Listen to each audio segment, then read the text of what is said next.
How much of coaching would you say is science versus art, and where do you feel like you fall on that spectrum of the science versus the art? Um, I think I know the science, fairly well, but I'm more of a people person. So I think you have to have a rough idea about all the science, but it's more important to be a person that can read people well, that understands people. I think that's the most important thing. So I would say, it might be like 30% knowing the science exactly and 70%, or 60/40, somewhere in that.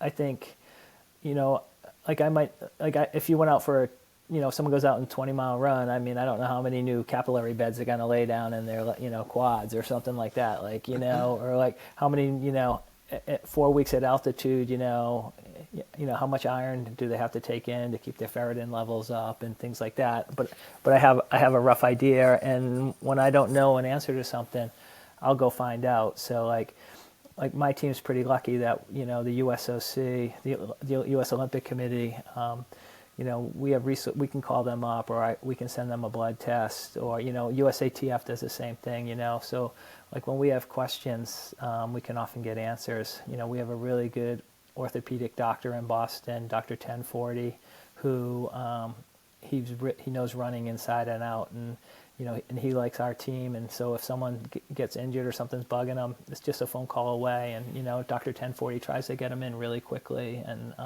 he knows how important every day is. So I think for me, it's more important to be that good guy, understand what's going on. I know how to get people into shape. I know how to get people to run a mile and everything like that. But I don't have X-ray vision. I can't tell if their legs hurting, or if there's a stress fracture or a stress reaction, or if they had a breakup with a boyfriend or a girlfriend, or whoever their significant other is. Like I'm not a mind reader. So like I think it's really important to have that communication where they tell me how they're feeling and they're honest with me, and I'm pretty honest with the team. If I think somebody can run a 420 mile, I'll say, I honestly think you can run a 420 mile. I'm not going to say, oh, you can run 412, and then they go out and try to run 412 and die and run 430, and then they're upset, So I'm pretty, honest about what I think they can do and can't do.